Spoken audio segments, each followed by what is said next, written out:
Hello, everyone. Welcome to episode 72 of FND POD. 72 big ones. 72. Aaron, Coop, how are you guys doing? Look, I'm on vacation. I shouldn't even be doing this. This is wild, man. You should be at the beach sipping on a La Croix. I was at the beach earlier. This is why I might look a little greasy because your boy has had skin cancer and I don't want it again. So I lathered up real good. Sometimes you even gotta lather additional times.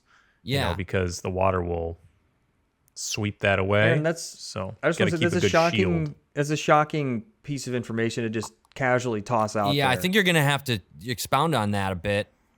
I thought I might have talked about this in a previous episode. Yeah, no, I had basal cell on my shoulder, and they scalped it right out of my body. And because of your wife's Italian Scooped side of all that pasta and all that sweet basil they put Yes, in everything. yes, basil as in basil that you eat. Yeah, too much margarita pizza, I think, is what it was. Gee whiz, man. Well, I'm glad you're feeling better, but I'm actually more concerned with the fact that you have to hold your microphone the whole time like you're some 1920s announcer calling a boxing match. Here now. This house is a huge beach house, and it does not have a single desk in it. So this is the thing. This is what I'm dealing with. Okay. They're not encouraging anybody to work. They don't want any work here. It's pleasure only.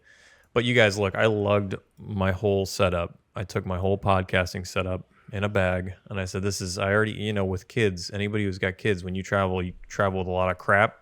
Yeah. I said, I need one more bag. You slip it in the pack and play. That's dedication, yeah. Aaron. We could say you're a workaholic. You know who else is a workaholic? Who? Wes Anderson, apparently. Oh. Yes. I've heard such things. According to Robert Yeoman, his DP he usually works with, or is it Jack? No, God. Robert D. Yeoman is like his go-to. And he said, Wes, I gotta go on vacation with my family. I can't shoot another cutesy little twee film. I gotta go, and I gotta live my life. And Wes said, I need to create magic. I need it. I need to create. See, that's why I heard that he called him an alcoholic, and it was because he pushed him off the film, and he was upset about it. That Wes Anderson's an alcoholic. Well, you heard it here first that I just made it up. It's not real, but I'm just trying to spark some drama is all. Well, we are talking the Phoenician Scheme today, and I think we should also, as one would do, open it up to a lot of other Wes Anderson films. But the Phoenician Scheme is the one that's out right now. We've all seen it. Guys. We've all are itching to talk about it, but I gotta be honest. I'm not really up on my Wes right now. In fact, what? I'm in the middle of watching the Darjeeling Limited. I've never seen Darjeeling. It's really good. So far. no judgments. So you're not. It's not that you're not up on your Wes right now. It's that you're not up on your Wes. That's an old movie. Yeah. Yes. You're correct. It's 2007. What else haven't you seen? Asteroid City. All right, that was the last one. The French Dispatch. Oh, you never? Okay. What have you seen might be a better question. Yeah. Have you seen Isle of Dogs? I've seen Isle of Dogs. Have you seen Fantastic Fox? Have you seen Grand Fantastic Budapest? Mr. Fox. You know what? I don't even remember if I saw Grand Budapest. Life Aquatic. Dude. Life Aquatic. I saw Life Aquatic many years ago. Saw Rushmore. Bottle Rocket many years ago. Honestly, due for rewatch. Oh God, we're back in film school right now, and I remember when in freshman year when they went around the room and they were like, "Who's your favorite director? What's your favorite film?" And if you said something that was too mainstream, it was too mainstream. You got yeah. Around You got the room. scoff. You got the scoff. Or you got the chuckle. Like, okay. You're like, I like Christopher Nolan, and they're like, Normcore, and then you're like, who do you like? And they're like, I like Francois Chocolat. Yep. Like, what the fuck? You can never keep up with him. Yeah. One of my earliest college memories, Aaron, you were there too, was I don't remember what this person's name was, but he invited us to his dorm room to do poppers, and I'm just kidding about that part, and to watch the Royal Tenenbaums. This is my favorite film. Yes. And I think, and I fell asleep about 30 minutes in. Yes. Well, to be fair, that's just kind of a Vinnyism. That's just a state of being. No. You're kind of a sleeper. You kind of do nap get the at sleepies inappropriate a lot. times, Vin. If I'm not mentally stimulated, my body goes into sort of a fight or flight mode where I just take a nap. That's like Well, the third, I'm sorry that that's a third beautiful film response. such as Royal Tenenbaums It could be narcolepsy. was a trigger for you to just nod off. Yeah. It was. Well, anyway, how did you feel about? Did you pass out during Phoenician? I was engaged, but I was also. Look, the film looks great. It's real pretty. It is. Eye candy from front to back. But it was at certain points it was boring and lacked heart to be that way about it. I feel you on that. I mean, I think it's like a darker take on anything he's done before, which is like really fun for me. Like the film starts off with with a bang. Spoilers. This whole thing's about spoilers, right? Should we say that always? I don't know. I'm in the habit of saying it just so we don't get called out. Look, spoilers, guys. But if you didn't see it, sorry. But like in the first few seconds, someone's body gets blown in half, and that's pretty awesome. I thought that was Wes pretty cool. Anderson. That's awesome. It's a great way to start. I thought this was different. I do agree, Vin, that I feel like the typical deadpan acting felt like kind of like the overall tone of the film in general, and like. Could that beat out? Yeah, it looks gorgeous, and I love it. It's a museum piece, and I think that's common. But yeah, I don't know if it didn't quite keep me engaged throughout the whole. Yeah, what's up with that? What's up with the direction with the? It's like everything. The line must be delivered with precision, and no one can. There's like a hard, to use a technical term. There's a hard limiter on guys. If your eyebrows move a millimeter above this level, you're out of the film. I don't want to see. I don't want you to emote. Period. That's such a common like Wes Anderson style choice. Is that everything is understated? It's everything. also not though. Like, because I'm watching the Darjeeling Limited right now, and there's a little more life to the characters. Maybe it was as he went on. Because I think I've noticed also like what he does is in like moments of more extreme moments, he also keeps things calm. I feel like there's that gunfight in Grand Budapest, or even in the very beginning of Phoenician, when the plane explodes and he goes up in the cockpit, you still have him. So I get maybe it goes character by character, but you have him very understated on like the whole, his intensity, while the pilot is just like screaming at him. Mm-hmm. But yeah, that's his style, man. Or when Michael Cera comes out with the bomb and he's like, how much time? 18 minutes. Oh, yeah. And he's like, we landed in 10. It's fine. That's a good bit. That was good. Love it. Yeah. Okay, so, Coop, what did you think? We're getting into overall vibe. I just echo with Vin to a degree. I mean, I love that like it felt a little darker. I think there was like the fact that it was such an ensemble piece, which a lot of Wes Anderson films are, is really cool. But I don't know. It started to just feel a little like it started really strong, I think, and focused, and then I don't know. We just started seeing all these random characters, and it just got a little muddled toward the end for me. Coop, what was the story about? What is the story of the film? The story of the film is this guy Zsa Zsa, who's like this super wealthy businessman or mogul of the world, has all these world enemies, and they're trying to assassinate him because he's just hated around the world, probably for his scheming tycoonism or whatever. So on his most recent assassination attempt, he says, you know what, screw it. I kind of want to maybe hang this up. So he finds one of his like long lost daughters to be his heir, and to take things over. But in that, together, they're trying to do one last big deal. The Phoenician Scheme, where they work the titular line, which, to be honest, I kind of thought this was going to take place in Arizona. I thought, isn't that what you call folks from Phoenix, Phoenicians? That's what I thought too. Yeah. Because I was very thrown. That's that old CK bit. I was super thrown. Is it? Well, I guess Yeah. people from Phoenix are Phoenicians. Oh, right.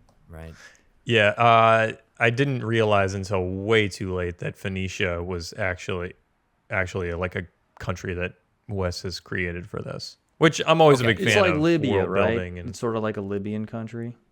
I Well, pictured. they mentioned Libya in the film briefly. Maybe I don't know if that's why you're saying that, but Probably is. Yeah, so he, in his business dealings and to put together the Phoenician scheme, which I thought it was so funny. It all boiled down to all of his enemies. Their plan to thwart his latest Phoenician scheme was to raise the price of the rivet, which would basically topple this huge project because it would make the expense just far too great. So in an effort to salvage his latest project, he has to go to, I think, all 5 partners on his project to cover what they call the gap. The gap is the extra cost that it'll take to complete.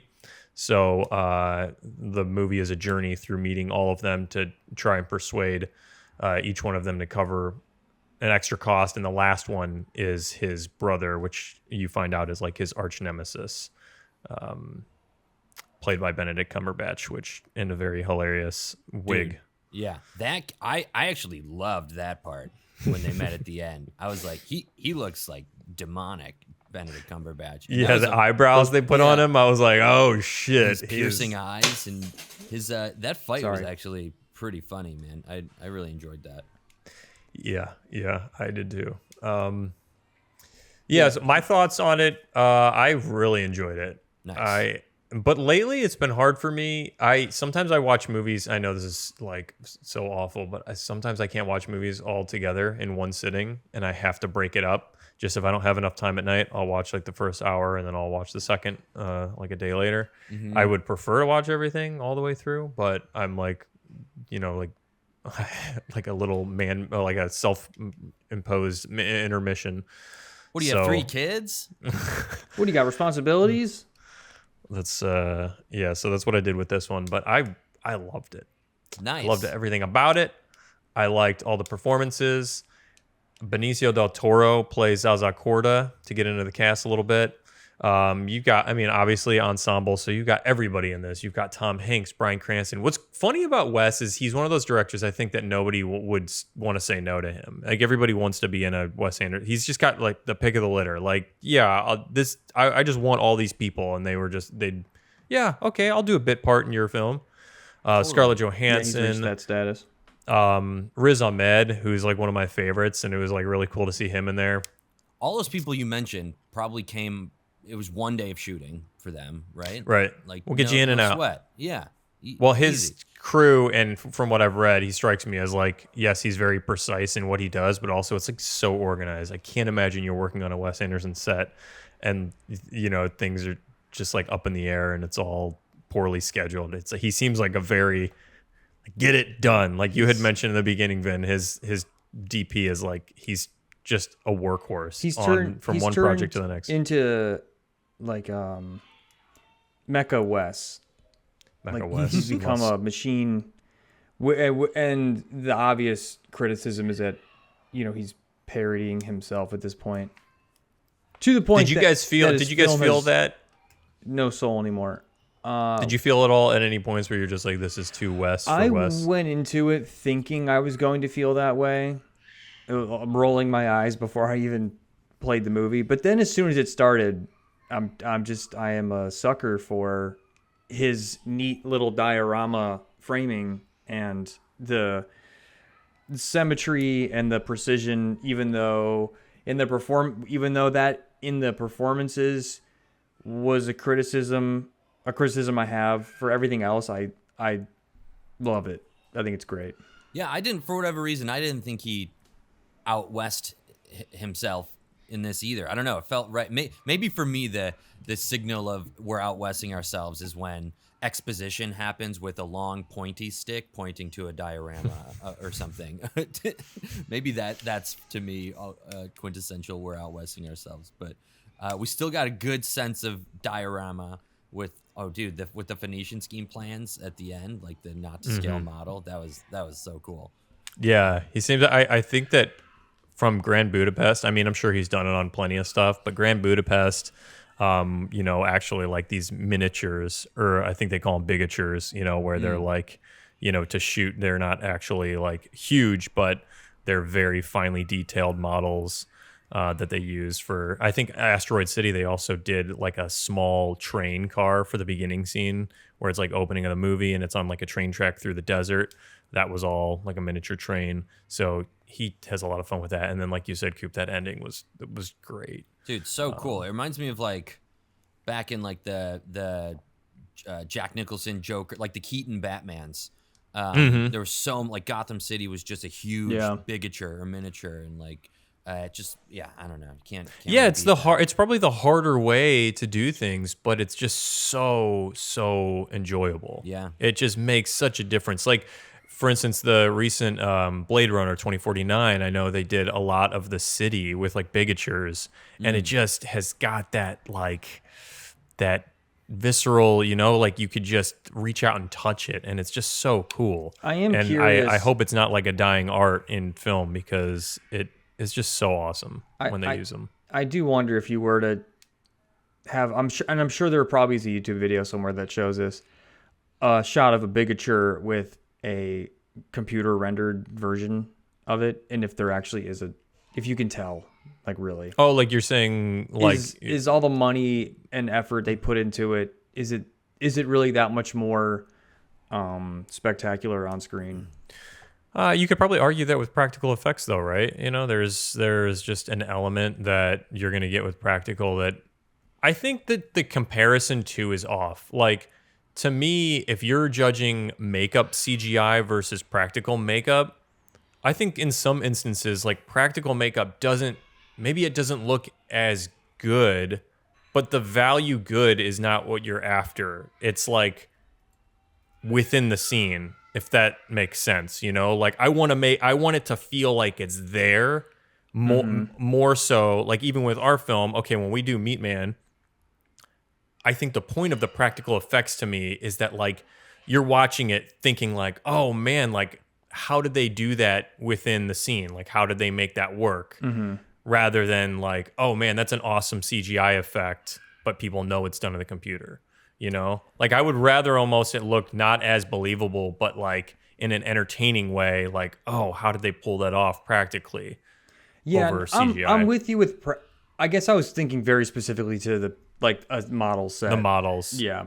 When it comes to practical effects and like makeup and gore or things like of that nature, it's always cooler to see it. It's always cooler knowing that they actually did it. But. Well, also, I mean, it depends on the context, because at the end of the movie, I think that would just look silly if they tried to like CGI that huge model in Phoenician Scheme, where you see it all built up. Right. You have the actors like obviously interacting with it, and then it blows up.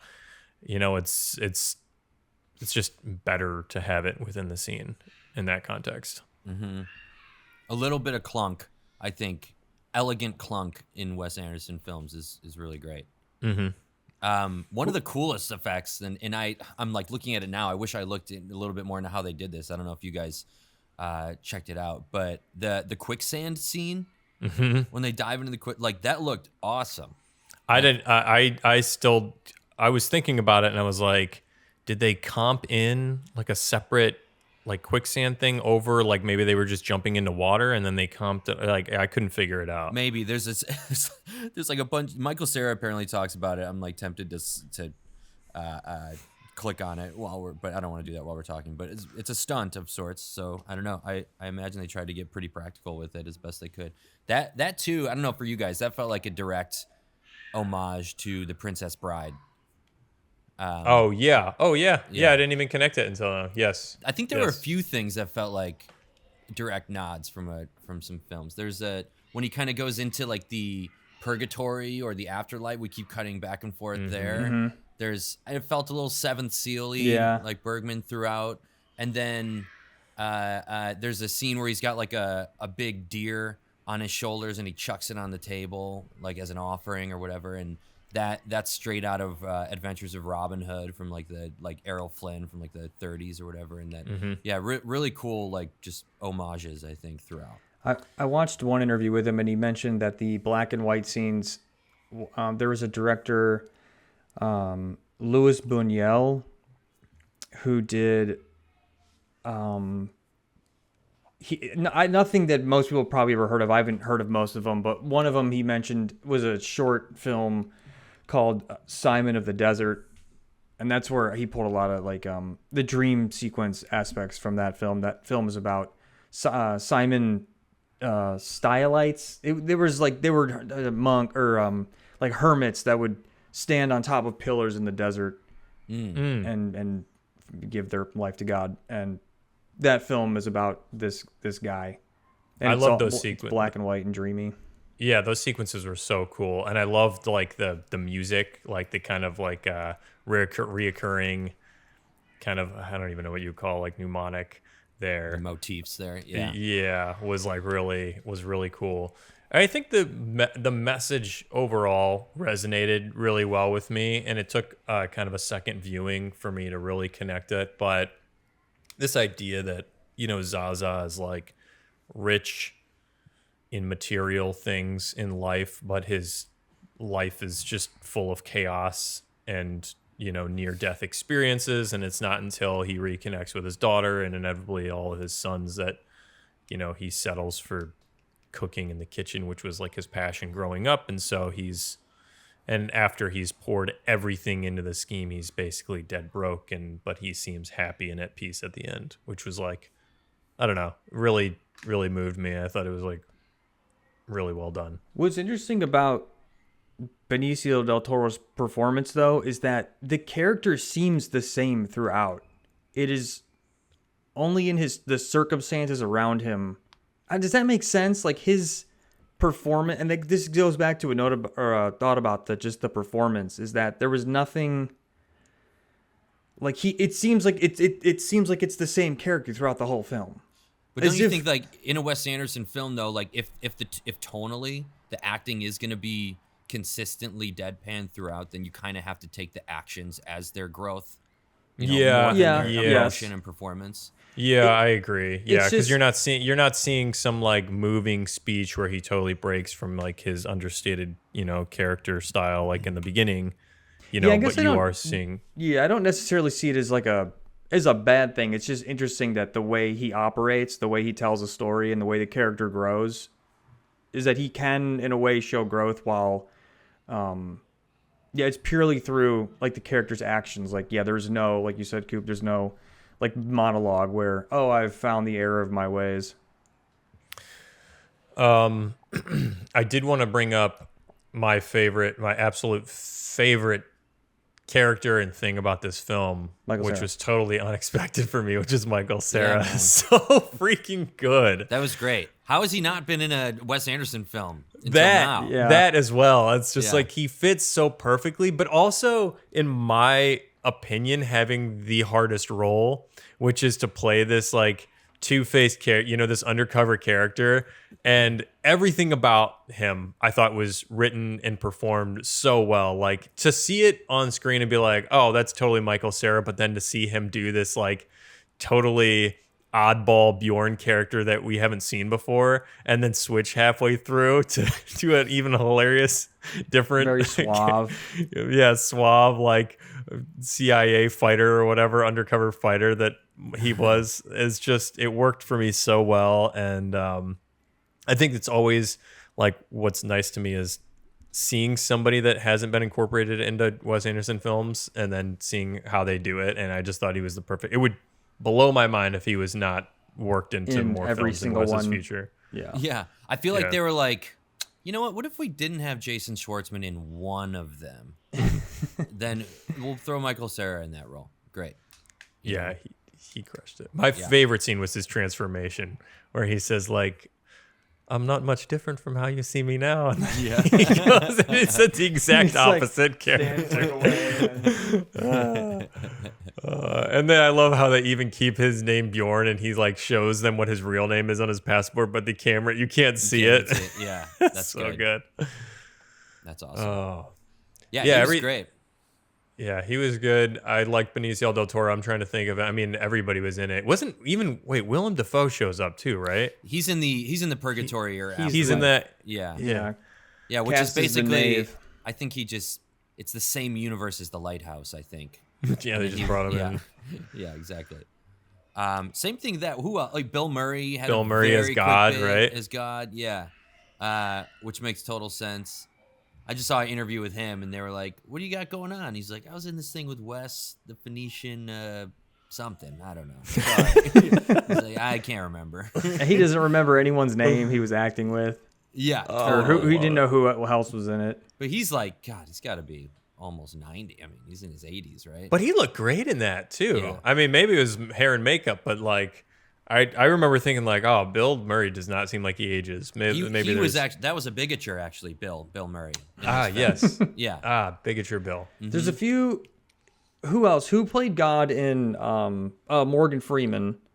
In Bruce Almighty. Yeah, I'm saying there's a few actors, like older actors. That's like it's sort of like when it's like there should be another letter on. There should be an additional G on the EGOT. Is you've played God in something. It's true. It is saying something more than just the role itself. It's more of just like the stature of this person as like they're an actor and their achievements and like how they're looked at within the industry or this United States or the world as a whole. I feel like they're like, oh yeah, that makes sense. I want you to play God. God status. Yeah. That worked. Was Brian for a sec? I thought Bryan Cranston was supposed to be Hershey. Like, was he like the dude? Was he Hershey, the dude who like started the Hershey Corporation or something? Oh, I didn't catch that. I didn't catch that either. He didn't say that at all. He was just eating a Hershey bar and looked like someone of the time of like that mogul who started the company. But because he was he wasn't even like one of the investors. He was just like there with Tom Hanks, who was one of the investors, I feel like, or maybe he was, but that was one where he was like, I feel like he was like got called and they were like, hey, you want to play for tomorrow? You want to come on and do a quick scene? But what did you guys think of that basketball scene? That was pretty fun, huh? I thought it was fun. Yeah. Yeah, I liked it a lot. It wasn't hilarious. I don't know. It wasn't.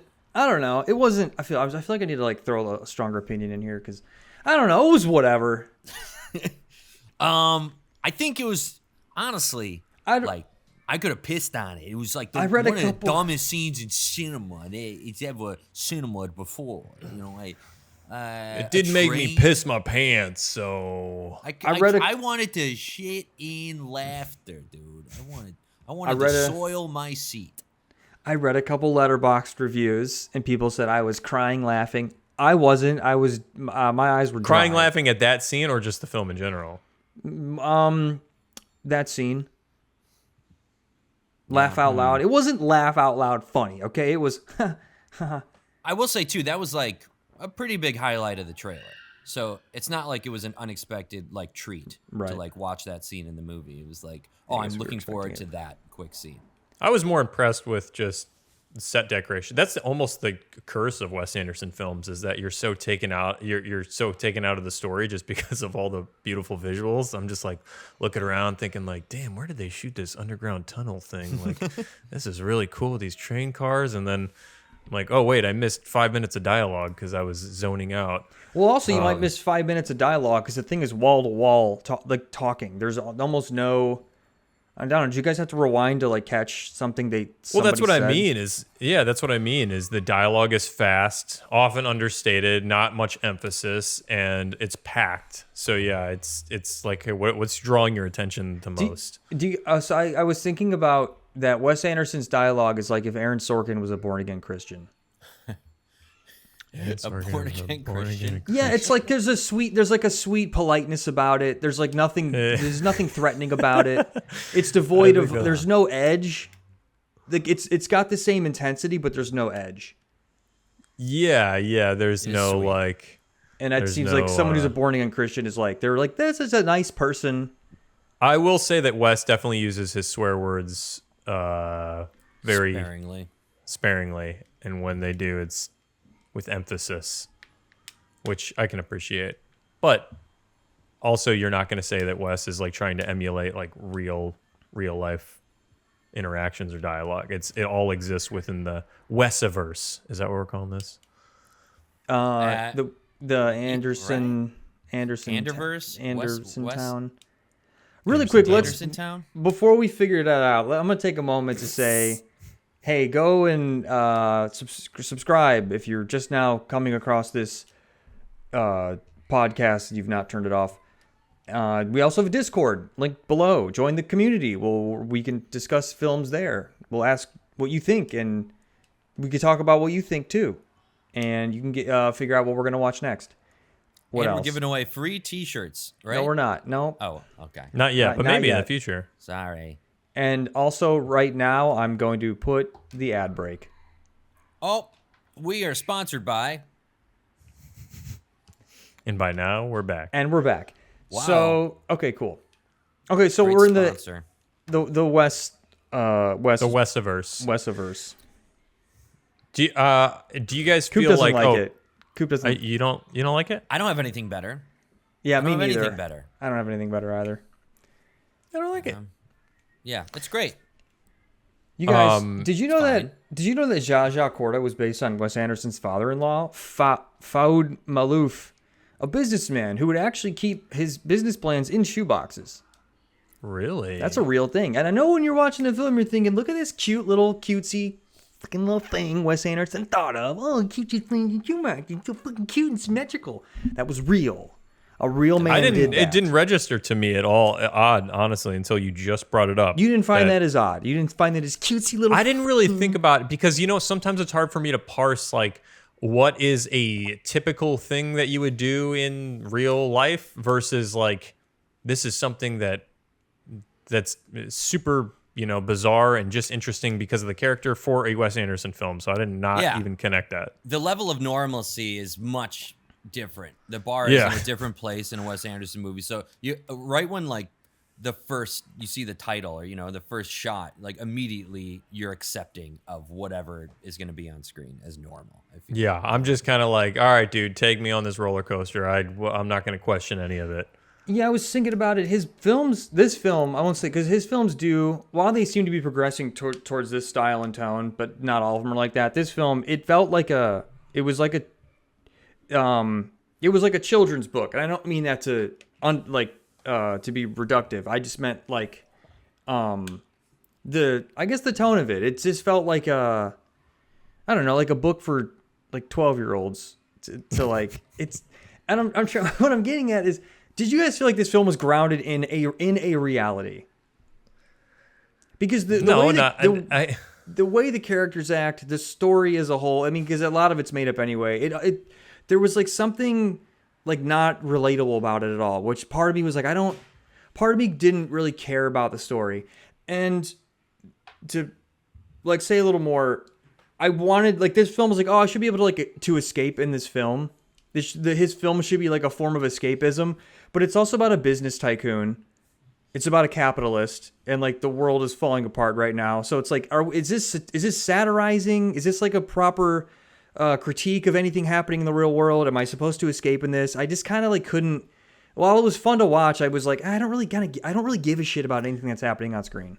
Well, I think you have to ask what he's trying to say with it, because the theme is what's important. The message is what's important. It's not like you could that is a bit reductive in that you could say like, oh, well, this film is just about capitalism just because it's about a business tycoon. But the message is about what the business tycoon learns along the way, who he becomes afterwards.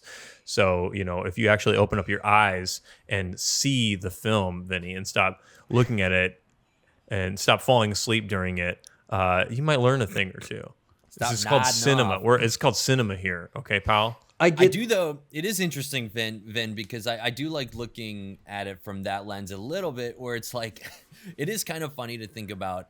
We're pretty much not seeing like the world. We're seeing like a bubble of like a tycoon and his financiers, for the most part. So in that sense, it is funny to me to look at like how detached the 1% of folks of capitalists are in this film, where they don't feel grounded because they literally live in their own detached bubble and have no sense of what something that actually grounded is, like the rest of the world lives. But I mean, overall, I wasn't reading that far into it when I was watching it, but I don't know, it's fun to think about it that way now that you're bringing it up. Yeah, well, I mean, there's a part where they're like, "Oh, we're going to use slave labor." It's like, were we supposed to? Is what part of? I get that we're not supposed to like this character. I feel like we're supposed to despise this character as much as his enemies do because he's. I feel like they're trying to illustrate. They're trying to illustrate like a purely evil man. He trades in he's an arms dealer. He manipulates markets. He uses slave labor, and then I guess kudos to Benicio del Toro for like making adding some depth to him, like making him likable. Making him likable, yeah, in a way. And I guess it's like, I don't know. I was like, it was hard to place my feelings. It was hard to place how I'm supposed to feel about these characters. Yeah, I think that's a device of the film too, when it's like, it's not like music is informing you of what to feel. It's not like the performances are ebbing and flowing in a way where you. By the way, really this quick, is sinister, or what? The music done by Alexander Desplat, who also did Jurassic World Rebirth. Sorry, go ahead. Jesus Christ! Oh. It's not yet. So it's almost like you really have to pay attention to interpret, I guess, how evil someone is or how you're feeling, because it's so even keeled and deadpan throughout that I don't know. I don't know if the wool was pulled over my eyes or what, but I'm just feeling like I'm just enjoying the ride. I don't think anyone's that evil in this movie. When you take a step back, you're like, oh yeah, well that's like shitty practices of like a crazy tycoon. Yeah. Yeah, I didn't make the connection. Like it wasn't something that felt like but I also don't. I'm not one to often look at, like, watch a film and feel like, well, this is in bad taste because, like, do you understand what's happening with current events? Like, I'm just not, unless it's trying to say something directly about current events. If it's just like analogous, then to me that's fine, because I don't, unless, it's coming out and the director is like, hey, this is made about, this is supposed to be like, I'm satirizing this, or this is directly has to do with this, then I'm not really drawing too many parallels. But if anybody of any director right now can say, what did you think? It's up to your interpretation. It's Wes Anderson, because all of his films are like art pieces, like literally.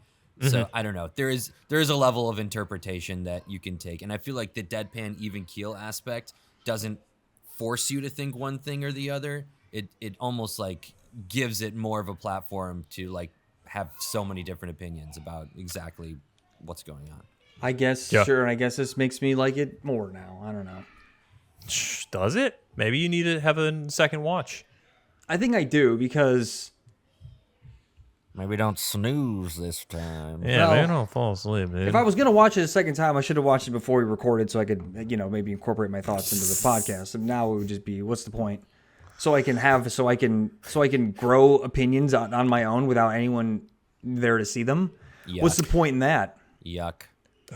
I have a question. Who in the space right now, directing space, would you put up with Wes Anderson in terms of like being like an auteur, like where their style is so distinct that you're like, that I know that right from the first frame?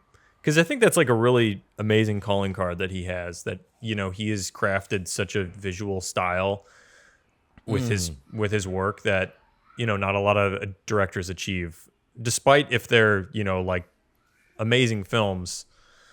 Well, Miyazaki, because it will be animated. Mise en scène. Yeah, that is right up there. Yes, I agree. I was gonna say Quentin Tarantino, but I don't know that he has the same level of from the first frame. That's gonna be his movie. Well, I guess I shouldn't say from the first frame, but just like watching a scene. I don't think it's fair to judge based on just a frame, even though in Wes's case, like you could, just because the visual style is so distinct. But, you know, even directors, you know, with pacing and flow and dialogue and action and framing, I would put Quentin up there for sure. I would put Christopher Nolan.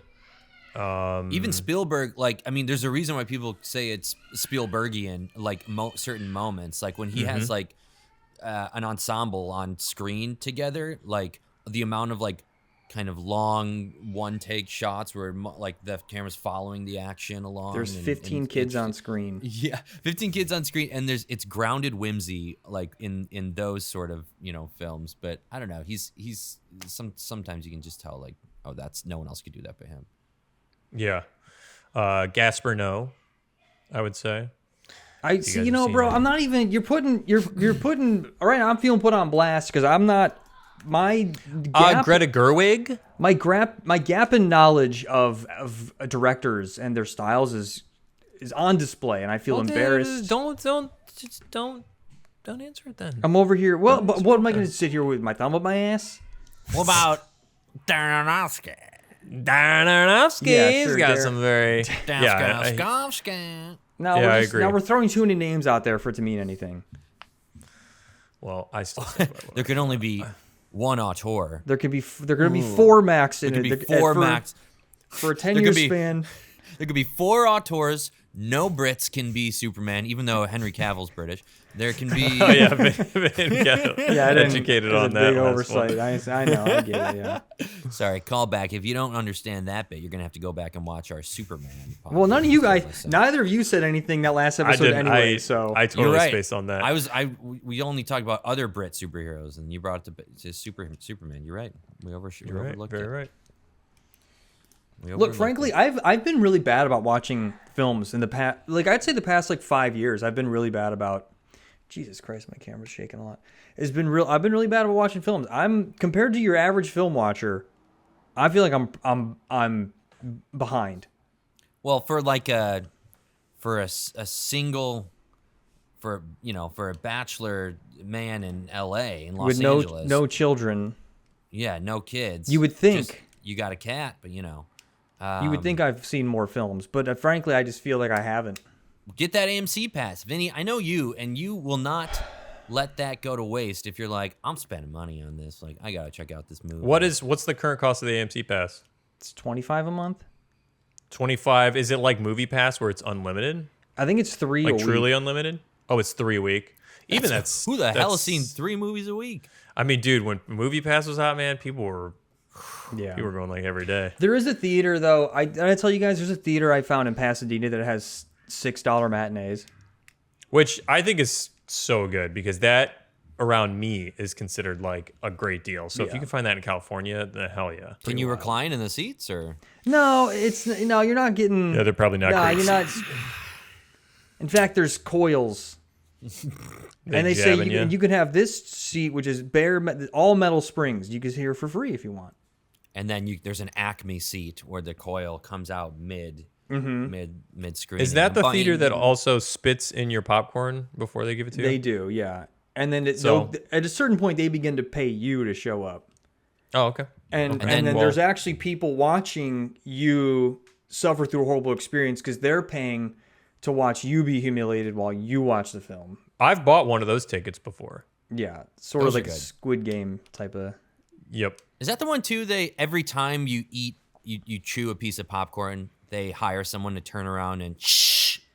Yes, like every time, every just chew, surrounded. Every chew, yeah. You get surrounded shushed. by shushers. That makes sense. There's glass in the. There's just shards of glass everywhere. Oh, there's glass. There's glass in the popcorn, in the candy. Yeah, the candy. It's all the Halloween candy that had razor blades in it. They collect that to hand it out at the theater. That's why. Oh, yeah, because I've heard they've never really kids have actually never been reported to be injured by that, but it's because it all gets collected and sent to that theater. Mm-hmm. Okay. Where That's I great. eat it. Okay. Yeah. Okay. Anyway. So Wes Anderson, is he dead? Is he dead in the water? Is he done? Is this his last film? Guys, Are you out of your mind? I might be of the other opinion, but Wes has never been better, baby. Look, I think he literally has like a billionaire financier for all of his movies, starting with Darjeeling, where he gets like unlimited creative control. Why would you ever? You can never hang that up. Never. I know. I was just kidding when I said that. No, I know. I thought you were actually trying to get to what's his next film, which I was curious about too, and it's called. I want to see him. Does he already? There's already news about it. Wait, what is this? Maybe it's according to his DP, he really goes from one to the next. Like he does not stop. I want to see him use it. I want to see him shoot a film where he can't have a tripod. That's all I would love. This whole thing has to be. It's got Sorry, be we just can't. We spent all the budget on this elaborate set. He's just he can't have a track. No dollies. No dolly, no track, no tripod. Let's see what he does. Steadicam. In fact, you have to shoot on this GoPro, and it has to be strapped to your head. I want him to do a Sean Baker style film, and I want Sean Baker to try to do a Wes Anderson film. Man, yeah, that's I can my appreciate dream. That's my Sean Baker's another one. Sorry, I should throw in there where his films just to me are becoming incredibly distinct and like his own. What's the characteristic of a Sean Baker film? Give me 3. Ooh, 3. Give me 3 bullet point. Hey, ChatGPT. What are Sean Baker's aesthetics characteristic, or not even aesthetics, but what's the hallmark of a Sean Baker film? Give me 3, please. iPhones. Okay. I think only Tangerine was shot on an iPhone. That's what you think. I would say sex workers. Free flowing, like handheld camera work, like the most natural, real performance you can get. Natural performances, often with real people, and not even that's any Italian neorealist film. You had so that's not distinct. That was they used real people. So give me I won't accept that. The bicycle thief. That guy couldn't even ride a bike, dude. He had to they had to coach him. They had to gotta learn. Yeah, I don't know, but he'd be one that I would put up there. Well, you couldn't name me 3, so I disagree. Counterpoint. Fine. All right, if there's any one actor that you would want to see in Wes film, who would it be? Ooh, me. And you can't say yourself. Nice try. No, sincerely, I think Tom Hardy would be great in a Wes Anderson film. That would be so fun to see. He does that, like looking at what he did in Bronson. And just like the amount, I don't know, the kind of the quirky deadpan thing, like that. If you want, like, I think he would crush it. Yeah, he would be good. I'm trying to think of other actors that are just because you'd have to be open. You'd just have to be not picky and totally up to. I mean, because he's just got such a distinct vision, you know. Lakeith Stanfield. Lakeith would be. I feel like that's like a given. I feel like that's got to happen. To me seems like Michael Cera. Like after I think about it, I'm like, oh yeah, he would work. Or you're like, why hasn't he been in one yet? Yeah. Yeah. He was having a run where he was in everything. It's like, oh yeah, this guy, just put him in everything. Carrot Top. Yeah. Definitely Carrot Top. Could Carrot Top pull it off? You got to think about that. I want to say. Can I say Mike Myers? Mike Myers. Ooh, yeah. Fun. Because seeing Mike Myers in Quentin Tarantino films, I'm like, yeah, I would absolutely love him in a Wes film. I think most actors, because the world that Wes creates is so unique that any actor I feel like I could almost imagine any actor in it, and it's just like, oh look, it's fun just to see them in it. Who would you not want to see in a Wes Anderson film? Sylvester Stallone. Is he still alive? Sure. Yeah, okay. Oh, by the way, rest in peace, Ozzy Osbourne. I meant to start the episode off with that. Oh, yeah, man. Ozzy would have been great. Can you believe he was only 74? 76? 76, man. Born in 49, right? He looked like he was 400 years old. R.I.P. He had lived that many lives. I would not, by this point. I would not like to see Vin Diesel in a Wes Anderson film. Yeah, okay. Yeah, that's for sure. Yeah. I'll put that on my gravestone. I won't. Cooper Johnson dates and would not want to see Vin Diesel in Wes Anderson film. Sorry, I cut you off. Did you have another? I don't know, Vin. Do you got anybody else? I would like to see Emma Stone. I think she would be a fit. Yeah. Ooh, She'd be a fit for sure. She'd be great. But she's doing her thing right now with Yorgos. Yeah. And they're crushing it. Which, have you guys seen the new trailer for? They're on like a West run where it's like every year they have a new film together. She's got like a residency with him. You know, did they sign a contract, or it's Are like, they going I'll do out? my next 4 films? No, dude. Ugh, Emma's please. married to Dave from Good Neighbor stuff. Oh, right, yeah. excellent. And yeah, Good for their next film, Begonia, which I'm very excited for. Looks good. I wouldn't want to see. I'm trying to think of an actress. We've named only men, gentlemen. He just literally just said Emma Stone. Well, but who would not want to be? Who would we not want to see? In it? Oh, not want to see? Rosie O'Donnell. Oh my gosh, I was thinking that too. Were you Although really? I think, yeah, although I think she might be good. Yeah, no, no, it'd be fun to see Rosie. I actually, you know what? I actually don't know if I can picture her in a Wes Anderson film. No, I could. No, I could. The flip-flopping here. I couldn't. Tilda Swinton. Tilda was in Grand Budapest. I was gonna No, say she was. Stop. No, she wasn't. Idiot. Tilda, Get outta Kate here. Blanchett, they've both been in Wes Anderson films. Wait, who's mom? Mia Threepleton? Who's her mom? I don't know who you're talking about. Kate Winslet is her mom. Whose mom? The nun. Oh, really? You don't even know her name. Whoa. Is that Interesting. really her daughter? Yeah. I had no idea. Yep. Nepotism Wait, so at is its that finest. her? What? Where's that last name come from? I wonder. Well, obviously the father, Threepleton. I believe his name's Jim, and he's a director as well. Well, she was very, very good. I thought that she was strong good. in it. She was good, She's but only again, 24. but she again- was born in 2000. she was good, but again, Wow. she had the Wes Anderson hard limiter on her acting, so we couldn't really see her. We couldn't really see the color of the performance because she had to be like this the whole time.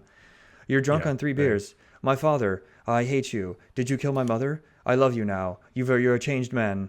No, Hold on. Cut. She's starting to emote. Get the Too Botox. much. Get the Bring Botox. it down. Bring it down. Father, how dare you? You are an unholy man, and I am pure and I am saintly. in Stuff face. her face with more Botox now. We need it stiff. Stiff face. They have Wes actually has his actors place their faces in bowls of ice before each scene to tense the muscles. Mm-hmm. That's right. That's a fact that you heard here first, and it's not true, but No, it's take true. it or leave it. That's a tactic. He also whispers. Everyone's got an earpiece, and he whispers, "Your family, your parents, or your family will die if you smile." Mm-hmm. That's a big one. That's an easy little director's trick. Mm-hmm. Yeah. He says to them. He puts them to. Everyone takes a nap. And he does subliminals. He puts headphones on them. And I don't know. Nobody knows what they ASMR. say. That's the Little Wes ASMR. yeah. But nobody knows what it said. But there's been behind the scenes photos of Wes laying the actors down. A Putting Wes headphones. MR? Yeah. Gosh, he's good. He's so fast. All right. Little housekeeping maybe to close and wrap up this beautiful episode. Let's go sweep it up. Make it symmetrical, please. Look, guys, we're still finding the format here. We know that we really, really like doing the films, but we want to open it up maybe to older films, perhaps. Do you have suggestions for us? You're gonna age us? What does older mean? Just films that aren't as recent, you know. Okay. I'm talking aughts, 90s, Yeah. 80s. Maybe We can even stuff go that's way not back. $20 on Apple TV, you know? Yes, yeah. I just want to give people a chance to listen that haven't run out to the theater right away. So Because I know that some people are just like, look, we want to listen to the pod, but I haven't even seen this. So yeah, we talked about maybe jumping into some older films. If you have suggestions, please comment them. Join our Discord, like Vinny said, because we'll have a lot of discussion going on there. If there's something different that you want to see, we might also bring in like an audience bit where you guys can comment on stuff, and we'll bring in your thoughts as well. So all that fun stuff to come. We're open to suggestions. This is a very malleable format. We're still figuring it out. And guys, I feel like I felt like I was weak in the top half of the episode. I didn't feel like I had much to say about the film. Yeah, you were kind of tripping even before we started recording. You're like, oh, I don't know about this episode. And I go on Letterboxd and I read these people's reviews, and they're so colorful and verbose, and I'm like, none of these feelings exist in me. Vinny, just be Vinny. But don't worry about that crap. You can't. Everyone's here because you're Vinny. Stop. No. Stop it immediately. Everyone wants to know that you're snoozing 30 minutes into Tenenbaums. If there's nothing you want me to interesting say it, I'll say it. But everybody knows that you're a goddamn idiot. So don't try and not be an idiot. Okay, that's what the people came here for. All right. Well, me too. Okay. I'm not pretending I'm something I'm not. All we can do is just have our fun interpretation. If you're going to be a Letterboxd guy, then just like this is a different podcast. We don't need some hot take. We just need to be us. You know? That's not good enough. Well, all right.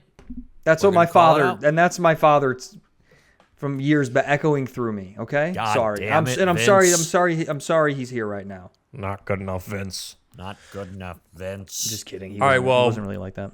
The last. We'll leave it at that.